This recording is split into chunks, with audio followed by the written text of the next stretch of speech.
সহজ লেসনে তোমাদের সকলকে স্বাগত। আজকে আমরা নবম শ্রেণীর দ্বিতীয় পর্যায়ক্রমিক মূল্যায়ন 2024 সালের বাংলা বিষয়ের সিলেবাস এবং একটি নমুনা প্রশ্নপত্রের সম্পূর্ণ উত্তর সহ আলোচনা করব। তো চলো এই ভিডিওতে আমরা ক্লাস 9 এর সেকেন্ড ইউনিট টেস্ট 2024 বেঙ্গলি সাবজেক্টের সিলেবাস এবং এই মডেল কোশ্চেন পেপারটি সম্পূর্ণ উত্তর এই ভিডিও থেকে দেখে নিন। তো দ্বিতীয় ইউনিট টেস্টের পরীক্ষায় তোমাদের পূর্ণমান দেওয়া থাকবে 40 এবং 1 ঘন্টা 30 মিনিট কিন্তু সময় দেওয়া থাকবে। ওকে, তো দেখো সেকেন্ড ইউনিট টেস্টে তোমাদের কোন কোন গল্প কবিতা পড়তে হবে। পাঠ্য বই থেকে তোমাদের নব নব সৃষ্টি, আকাশে সাতটি তারা, চিঠি, আবহমান আর রাধারানী, ঠিক আছে, এই সমস্ত গল্প কবিতা এবং প্রবন্ধগুলো তোমাদের পড়তে হবে। এছাড়া সহায়ক পাঠ থেকে করভাস যে অংশটা রয়েছে সেটা পড়তে হবে। এরপর ব্যাকরণ থেকে বাংলা শব্দভাণ্ডার, শব্দ ও পদ, বিশেষ্য, বিশেষণ, সর্বনাম সম্পর্কে বিস্তারিত আলোচনা এবং নির্মিতি অধ্যায় থেকে তোমাদের ভাবার্থ আর সারাংশ, ঠিক আছে, এইগুলোই কিন্তু সেকেন্ড ইউনিট টেস্টের পরীক্ষার জন্য তোমাদের ভালোভাবে পড়তে হবে। ওকে, তো চলো এখন আমরা এই নমুনা প্রশ্নপত্রের উত্তর এই ভিডিও থেকে পরপর দেখে নিই। তার আগে এই চ্যানেল যদি নতুন হয়ে থাকে অবশ্যই চ্যানেলটিকে সাবস্ক্রাইব করে রাখবে এবং বেল আইকনে প্রেস করার পর অল অপশনটিকে সিলেক্ট করবে। আর ভিডিওটিতে একটি লাইক করবে এবং ভিডিওটি বন্ধু বান্ধবের সঙ্গে অবশ্যই শেয়ার করবে এবং কমেন্ট বক্সে নিজেদের মতামত অবশ্যই লিখে জানাবে। ওকে, আর এই সমস্ত প্রশ্ন উত্তরের পিডিএফ ফাইল যদি পেতে চাও তাহলে সহজ লেসন অ্যাপ্লিকেশন করে রাখবে, সেখানে ভিডিওর পাশে কিন্তু পিডিএফগুলো দেওয়া থাকবে। তো দেখো এই প্রশ্নপত্রের 1 নম্বর দিকে রয়েছে সঠিক উত্তরটি বেছে নিয়ে লেখো। 8টি প্রশ্ন দেওয়া আছে, প্রতিটা প্রশ্নের মান 1 নম্বর করে। 1 নম্বর দিকে বলা হচ্ছে রাধারানীর বয়স 10 বছর, 11 বছর, 10 11 বছর না 12 বছর। তো রাধারানীর বয়স কত না 10 11 বছর, এটা হবে সঠিক উত্তর। 2 নম্বর হচ্ছে রচনার ভাষা নির্ভর করে বিষয়বস্তুর উপর, লেখকের ভাষা জ্ঞানের উপর, লেখকের ভাবনার উপর কোনোটি নয়। সঠিক উত্তর হচ্ছে রচনার ভাষা নির্ভর করে বিষয়বস্তুর উপর।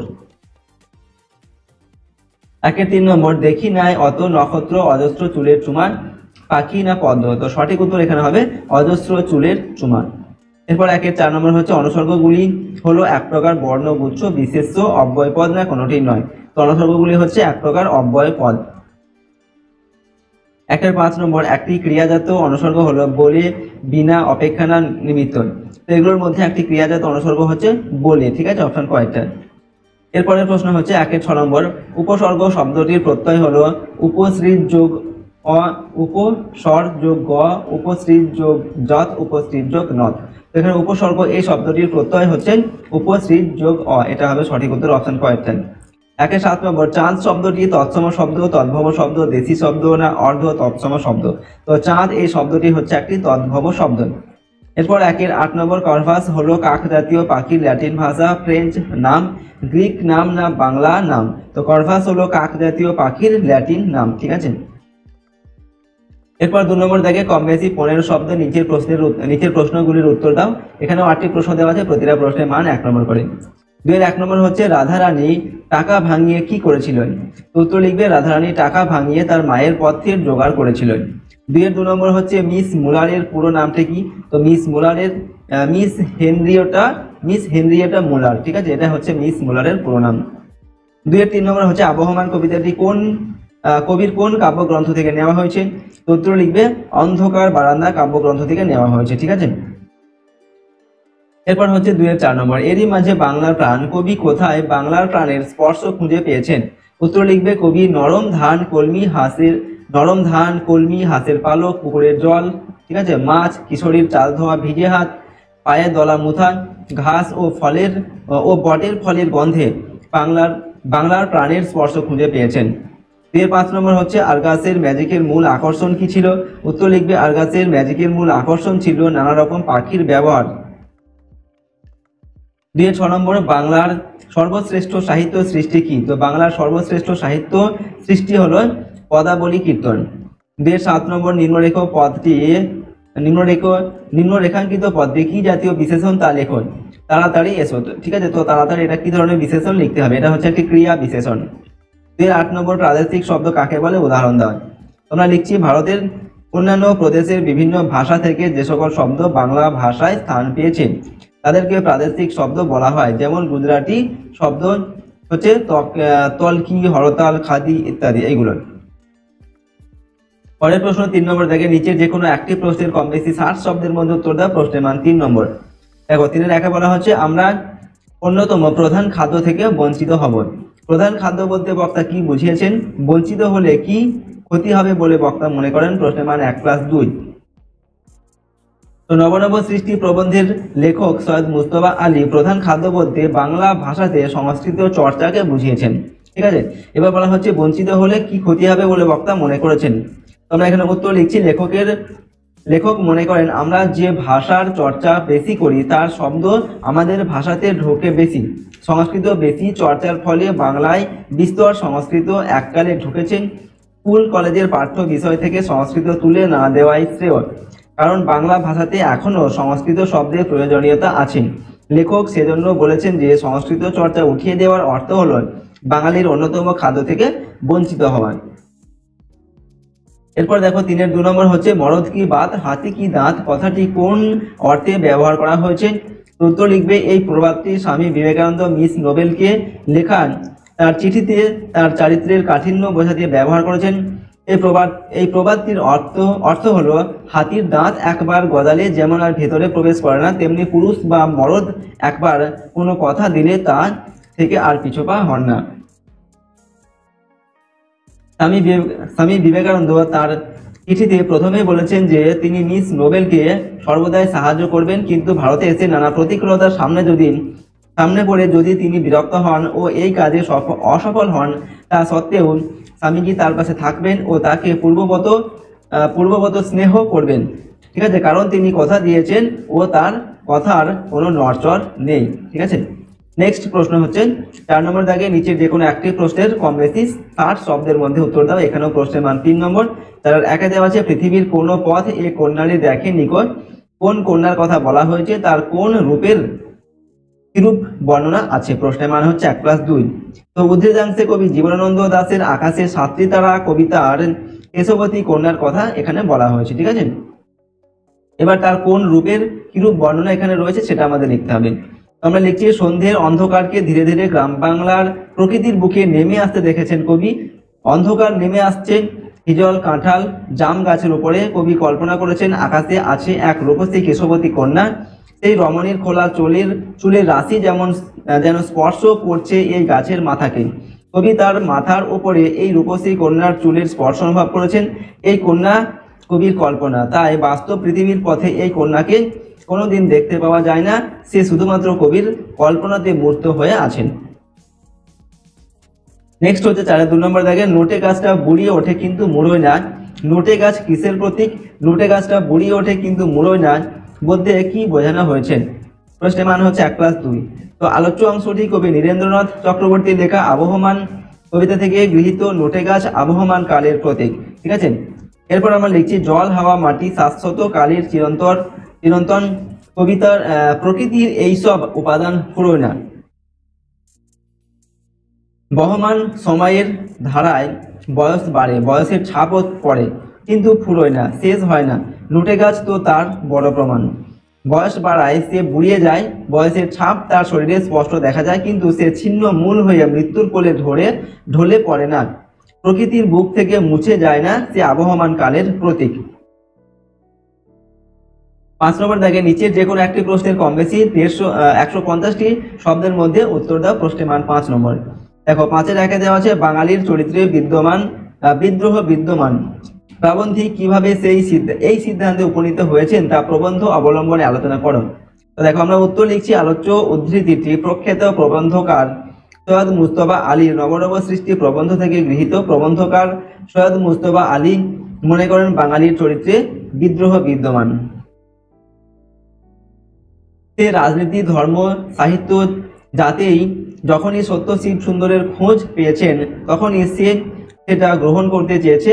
কেউ তখন তাকে গতানুগতিক পন্থা বা প্রাচীন ঐতিহ্য এর দোহাই দিয়ে সে চেষ্টায় বাধা দেওয়ার চেষ্টা করলেই সে তার বিরুদ্ধে বিদ্রোহ করেছে। বিদ্রোহ উচ্ছৃঙ্খলায় পরিণত হলে তার বিরুদ্ধে আবার বিদ্রোহ করেছে। এই বিদ্রোহের প্রবণতা কিন্তু হিন্দু মুসলমান নির্বিশেষে সব বাঙালির মধ্যে বিদ্যমান। ধর্ম পাল্টালেও জাতিগত চরিত্র থেকেছে অপরিবর্তিত। এরপর 5-এর 2 নম্বর, স্বামী বিবেকানন্দ লিখিত পাঠ্য চিঠির বিষয়বস্তু আলোচনা করো। তোমরা উত্তর লিখছি, লন্ডনে স্বামী বিবেকানন্দের সঙ্গে মিস নোবেলের প্রথম সাক্ষাৎ হয়। স্বামীজির বক্তৃতায় তিনি অনুপ্রাণিত হন। পরবর্তীকালে ইংরেজ ভক্ত মিস্টার স্টাডির চিঠি থেকে স্বামীজি জেনেছেন যে মিস নোবেল ভারতে এসে সবকিছু চাক্ষুষ দেখতে দৃঢ় সংকল্প। মিস মুলারের কাছ থেকে তিনি স্বামীজির কার্যপ্রণালী সম্পর্কে জেনেছেন, কিন্তু ভারতের সামগ্রিক পরিবেশ ও পরিস্থিতি ইউরোপ আমেরিকার থেকে সম্পূর্ণ আলাদা। কুসংস্কার অস্পৃশ্যতা জাতিভেদ, ইংরেজ প্রভুর দাসত্ব আর প্রবল দারিদ্র প্রভৃতি এখানকার মানুষদের আষ্টে পৃষ্ঠে বেঁধে রেখেছেন। এদেশের আবহাওয়া উষ্ণ প্রধান। এসব জেনেও যদি মিস নোবেল ভারতের জন্য নিজেকে উৎসর্গ করতে চান তাহলে সেখানে তার সামনে এক বিরাট ভবিষ্যৎ রয়েছে। বিশেষ করে ভারতীয় নারী সমাজ তার দ্বারা অসীম উপকৃত হতে পারে। তার মতো শিক্ষিত, একনিষ্ঠ, পবিত্র, প্রেমময়ী, দৃঢ়চেতা এবং সুপ্রাচীন কেলোটিন সভ্যতাজাত উন্নত চরিত্রের নারীকে এদেশের প্রয়োজন। এদেশে এসে স্বনির্ভর হয়ে তাকে কাজ করতে হবে। তার পাশে স্বামীজি আমরণ থাকবেন বলে প্রতিশ্রুতি দিয়েছেন। এসব তথ্য ও মতামত জানিয়ে মিস নোবেলকে স্বামীজি সরাসরি চিঠি লিখেছেন। এছাড়া কয়েকজন ইউরোপীয় ব্যক্তির চরিত্র বিশ্লেষণ করে ও কর্মপদ্ধতি এই চিঠিতে আলোচনা করেছেন লেখক। তাদের কাছ থেকে তিনি কিভাবে সাহায্য পেতে পারেন ও কিভাবে স্বনির্ভর হয়ে উঠতে হবে তা নিয়েও তিনি সবিস্তরে আলোচনা করেছেন। তিনি আশ্বাস দিয়েছেন মিস নোবেল কাজে অপরাগ হলেও তিনি তাকে সমর্থন করবেন। চিঠিতে একজন শিষ্যার প্রতি গুরুর অকৃত্রিম স্নেহ প্রকাশিত হয়েছে। ওকে, এভাবে আমরা প্রশ্নের উত্তর লিখে লিখলাম। এরপর দেখো 6 নম্বর দাগে নিচে যে কোনো একটি প্রশ্নের কম বেশি 150 শব্দের মধ্যে উত্তর দাও। প্রশ্নের মান 5 নম্বর। 6 রাখে দেওয়া আছে এরই মাঝে বাংলার প্রাণ, এরই মাঝে বাংলার প্রাণের স্বরূপ আলোচনা করুন। উদ্ধৃত পংক্তিটি জীবনানন্দ দাশের আকাশে সাতটি তারা কবিতা থেকে নেওয়া হয়েছে। ঠিক আছে, এরপর আমরা লিখছি বাংলাদেশ জীবনানন্দের কাছে শুধু এক ভূখণ্ড নয়, প্রাণময়ী মূর্তি। শব্দগন্ধ বর্ণ স্পর্শ দিয়ে কবি তাকে অনুভব করেন। আলোচ্য কবিতাটিতে কবি বাংলার সন্ধ্যাকালীন প্রকৃতির এক রূপের অপূর্ব বর্ণনা দিয়েছেন। হিজল, কাঁঠাল, বট প্রভৃতি বৃক্ষ, ধান গাছ, কলমি শাক, মুথা ঘাস, পুকুর, মাছ, কিশোর কিশোরী অর্থাৎ মানুষ, এসব নিয়েই বাংলার পরিপূর্ণ প্রকৃতি। এই প্রকৃতির মধ্যেই কবি বাংলার জীবন্ত সত্তাকে উপলব্ধি করেছেন। 2 নম্বর প্রশ্ন, তাহারা দরিদ্র কিন্তু লোভী নহে। তাহারা বলতে কাদের বোঝানো হয়েছে? তাদের নির্লোভ মানসিকতার যে পরিচয় পাওয়া যায় তা গল্প অবলম্বন আলোচনা করো। প্রশ্নের মান হচ্ছে 1+4। দেখো, তাহারা বলতে বঙ্কিমচন্দ্র চট্টোপাধ্যায় রচিত রাধারানী পাঠ্যাংশের অন্তর্গত রাধারানী এবং তার মায়ের কথা বলা হয়েছে। ঠিক আছে, এরপর হচ্ছে তারা নির্লোভ, তাদের যে নির্লোভ মানসিকতার পরিচয় এখানে গল্পে পাওয়া গেছে সেটা আমাদের লিখতে হবে। তোমরা লিখছি রথের মেলা থেকে ফেরার পথে রাধারানীর সঙ্গে একজনের পরিচয় হয়। রাধারানীকে সাহায্যের জন্য সে তার কাছ থেকে মালা কেনে, তার জন্য কাপড় পাঠানোর ব্যবস্থা করে, এমনকি নিজের ও রাধারানীর নাম লেখা একটি নোটও তাদের ঘরে রেখে যায়। কিন্তু রাধারানীরা দরিদ্র হলেও লোভী নয়। সে ব্যক্তি তাদের জন্য যা দিয়েছিল তা যথেষ্ট ছিল। এই উপকারের চিহ্ন স্বরূপ সেই নোটটি তারা খরচ করেননি। 7 নম্বর দাগে নিচের যে কোনো একটি প্রশ্নের কম বেশি 150 শব্দের মধ্যে উত্তর দাও। প্রশ্নের মান দেখো 4 নম্বর দেওয়া আছে। এখানে 7-এর আগে দেওয়া আছে কারভাস। গল্প অনুসারে কারভাসের মানব সুলভ বুদ্ধিমত্তার পরিচয় দেওয়া। তোমরা উত্তর লিখছি সত্যজিৎ রায়ের অল্প বিজ্ঞানমূলক কাহিনী প্রফেসর শঙ্কুর ডায়েরি থেকে গৃহীত কারভাস গল্পে কারভাস নামের এক কাকের পরিচয় পায়। কারভাস অর্নিথিন যন্ত্রে অঙ্ক, জ্যামিতি, ইতিহাস, ভূগোল, পদার্থবিজ্ঞান, রসায়ন প্রভৃতি বিষয়ে জ্ঞান লাভ করার পর তার মধ্যে মানব সুলভ বুদ্ধি বা হিউম্যান ইন্টেলিজেন্সও লক্ষ্য করা যায়। চিলির রাজধানী সান্তিয়াগো শহরে সারা বিশ্বের পক্ষী বিজ্ঞানীদের সম্মেলনে যাবার জন্য প্রফেসর শঙ্কু তার ব্যাগ গোছাচ্ছিলেন। গোছানো শেষ হয়ে যখন তিনি বাক্সের ঢাকনা বন্ধ করেন, তিনি বিস্মিত হয়ে দেখেন কারভাস সেই সুটকেসের চাবি ঠোঁটে নিয়ে চুপ করে পাশে দাঁড়িয়ে আছেন। চিলির উদ্দেশ্যে রওনা দেওয়ার পূর্বে প্রফেসর শঙ্কু লক্ষ্য করেছিলেন কারভাস তার খাঁচার থেকে বেরিয়ে আসার জন্য ছটফট করছে। প্রকৃত বিষয়টি অনুধাবন করতে অসমর্থ প্রফেসর শঙ্কু কারভাসকে খাঁচা থেকে মুক্তি প্রদান করলে সে প্রফেসর শঙ্কুর লেখার টেবিলের উপর বসে এবং ঠোঁট দিয়ে উপরের দেরাজটায় ভীষণ ব্যস্তভাবে টোকা মারতে থাকে। তখন প্রফেসর শঙ্কু দেরাজ খুলে দেখেন যে পাসপোর্টটা সেখানেই রয়ে গিয়েছিল। জাদুকর অর্গাস যখন প্রফেসর শঙ্কুর সঙ্গে দেখা করার জন্য এসেছিলেন, কারভাস খাঁচা থেকে বেরিয়ে টেবিল ল্যাম্পটি ঠোঁট দিয়ে নিভিয়ে দিয়ে বোঝাতে চেয়েছিলেন যে প্রফেসর শঙ্কু ও সে দুজনেই ক্লান্ত। জাদুকর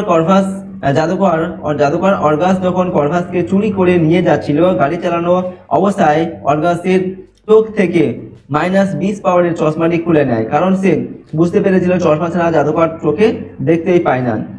তাই আমরা বলতে পারি উক্ত ঘটনাগুলি কর্ভাসের হিউম্যান ইন্টেলিজেন্স এর প্রতিফলন। ঠিক আছে, নেক্সট প্রশ্ন দেখো, হাতের 2 নম্বর, আমরা পাখি ওড়ানোর যন্ত্র নিয়ে কাজ আমার পাখি ওড়ানোর যন্ত্র নিয়ে আমার পাখি পড়ানোর যন্ত্র নিয়ে কাজ চলছে। ঠিক আছে, পাখি পড়ানোর যন্ত্রটির নাম কি? যন্ত্রটির গঠন প্রণালী আলোচনা করো। যন্ত্রটি কিভাবে পরীক্ষা নিরীক্ষা চলতে লাগলো? যন্ত্রটির কিভাবে পরীক্ষা নিরীক্ষা চলতে লাগলো? তো প্রথমে আমাদের লিখতে হবে পাখি পড়ানোর যন্ত্রটির নাম কি। তো প্রফেসর শঙ্কুর পাখি পড়ানোর যন্ত্রটির নাম হলো অর্নিথিন। ঠিক আছে, এরপর বলা হচ্ছে কি না যন্ত্রটির গঠন প্রণালী কেমন সেটা আলোচনা করতে হবে। তো অর্নিথিন যন্ত্রের গঠন কিরকম না প্রফেসর শঙ্কুর তৈরি যন্ত্রের মধ্যে জটিলতা থাকে না, কারণ তিনি সহজ পথে বিশ্বাসী। তার পাখি পড়ানো যন্ত্রের দুটি ভাগ। ঠিক আছে, একটি ভাগ পাখির খাঁচার মতন, ওতে পাখি থাকে। দ্বিতীয় ভাগটি হলো প্রথম ভাগের সঙ্গে বৈদ্যুতিক সংযোগ রক্ষা, বা এই ভাগটি থেকে জ্ঞান ও বুদ্ধি প্রথম ভাগে থাকা পাখির মস্তিষ্কে পাঠানো হয়।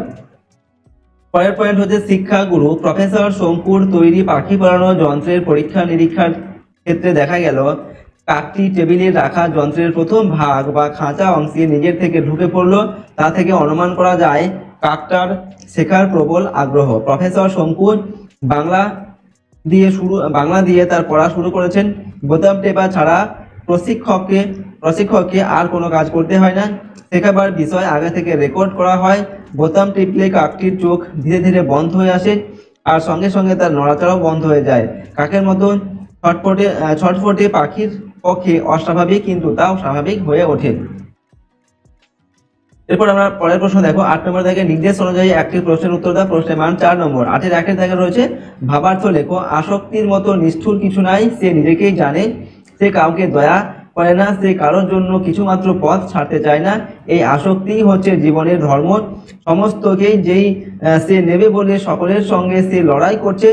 ত্যাগ বড় সুন্দর, বড় কোমল, সে দ্বার খুলে দেয়।